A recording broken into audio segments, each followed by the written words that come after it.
खुलुमबाय स्टुडिअ दं आङो राकेश रामसेर बे समाव मोनसे राजखान्थियारि खौरां नोंथांमोननि गेजेराव होनि थारैनो मख'नांगोन जे थांनाय सानाव दे इउनाइटेड फरम अफ एक्स एनडिबि आफादा गोदान राजखान्थि हान्जा दानो थाखाय थाग थियारि जानाय बाथ्राखौ लानानै बिटिआरनि मावफुं सोद्रोमा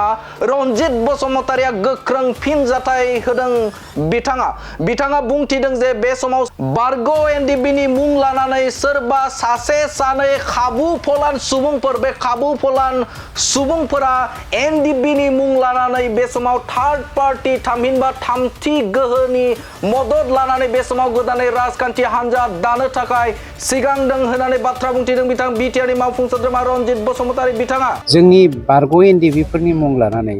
सानैसो एखे लिमिटेड सानैसो सुबुङा थामथि गोहोनि थुनज्लायनायाव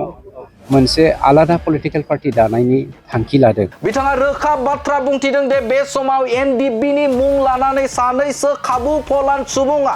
बिथांमोना बे समाव पलिटिकेल पार्टीनि बबेबा मोनसे राजखान्थि हान्जानि खैसाराव बिथांमोना सिं बे समाव एनडिबिनि मुं लानानै बे समाव गोदान राजखान्थि हान्जा दानो थाखाय आवगायदों होननानै बाथ्रा बुंथिदों बिथां बिटिआरनि मावफुं सोद्रोमा रनजित बसुमतारि बिथाङा रोखा बाथ्रा बुंथिदों जे बेफोरबायदि जे राजखान्थियारि हान्जा बा गोदानै राजखान्थि हान्जा दानो नागिरनाया बे ओंथि गैया होननानै बाथ्रा बुंथिदों बिथां बिटिआरनि मावफुं सोद्रोमा रनजित बसुमतारि बिथाङा।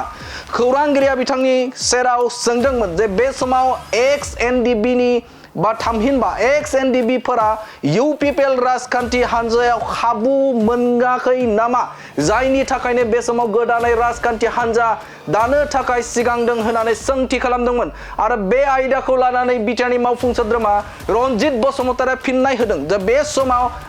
बिथाङा फिननाय होदों जे आंनो एनडिबि आरो बेनि अनगायैबो एनडिबिआ इउपिपिएल राजखान्थि हान्जायाव बे समाव बिसावरायग्रा बेनि अनगायैबो गोविंद बसुमतारि आरो बेनि अनगायैबो सानजारां स्वर्गियारि थामहिनबा सन्जय स्वर्गियारि आरो बेनि अनगायैबो बड'सा गोबां बेफोरबायदिनो एनडिबि दङ जाय एनडिबिआ बे समाव इउपिपिएल राजखान्थि हान्जायाव थानानै खामानि मावगासिनो दं जौगाथायनि थाखाय खामानि मावगासिनो दं नाथाय बे समाव सोरबा सानैसो खाबु फलान गावबा गावनि जे थांखिखौ जाफुंहोनो थाखाय बिथांमोना गावबा गावनि थांखिखौ जाफुंहोनो थाखायसो बे समाव गोदानै राजखान्थि हान्जा दानो थाखाय सिगांदों होननानै बाथ्रा बुंथिदों बिथां बिटिआरनि मावफुं सोद्रोमा रनजित बसुमतारि बिथाङा जाय बिथांमोना बे समाव गोदानै राजखान्थि हान्जा दानो नागिरदों बिथांमोना गावबा गावनि मुलाम्फानि थाखायसो बे समाव गोदानै राजखान्थि हान्जा दानो थाखाय सिगांदों होननानै गोख्रों बाथ्रा थामहिनबा फिनजाथाय होदों बिथां रनजित बसुमतारि बिथाङा। जोंनि बारग' एनडिबिफोरनि मुं लानानै सानैसो एखे लिमिटेड सानैसो सुबुङा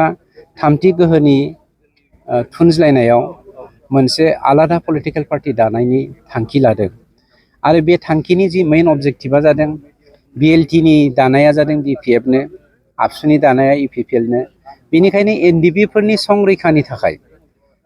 एनडिबिफोरनि मान मर्यादाखौ लाखिनो थाखाय बिकल्प मोनसे हाबाफारि लानांगोन आरो राजखान्थि हान्जा दानांगोन होननानै बिथांमोना जा थांखि लादों बियो एक्सुवेलि बर' हारिनि थाखाय लाब नङा बियो गुबुन थामथि गोहोनिसो लाब मानोना बर' हारिनि खौसेथिखौ फोजोबस्रांनो थाखाय गैया खालामनो थाखाय बे खामानिखौ मावबाय दङ। गुबुन फारसे बिथांमोननि जा बाहाना बे बाहानाया जादों मानब गेदेर प्रमद बर' बिथांनि दैदेननायाव जोंनि सरकारा जेलाव थानाय सुबुंफोरनि 64 सुबुंनि खामानि मावाखै सुप्रिम कर्टनि खामानिखौ मावाखै होननानै बुंदों। आं थोंजोङै मोनसे बाथ्राखौसो बुंनो नागिरदों लजिस्टिकेलि रांखावरि फारसेनिफ्राय दिनैसिम हाइकर्ट सुप्रिम कर्टनो जोङो थाखा गारनाया अनजिमा गैलिया आरो जाय बिथांमोना बे बाथ्राखौ बाहाना खालामनानै जोंखौ सोंखारिदों बिथांमोनानो रांखौ लांनानै सुप्रिम कर्टआव खारहैगासिनो दङ बाथ्रायाथ' सोमोनांथाव। गतिके बेवहाय बिथांमोना जेबो लाब गैया बर' हारिया लस दङ। आं सानो बेनि थाखाय जाय थांखिजों जोङो बर' हारिनि थामोन्थानि थाखाय जोङो दावहा नांदोंमोन बे दावहा नांनायनि बेरेखा गसंनायनि मोनसे खामानिसो होननानै आं सानो।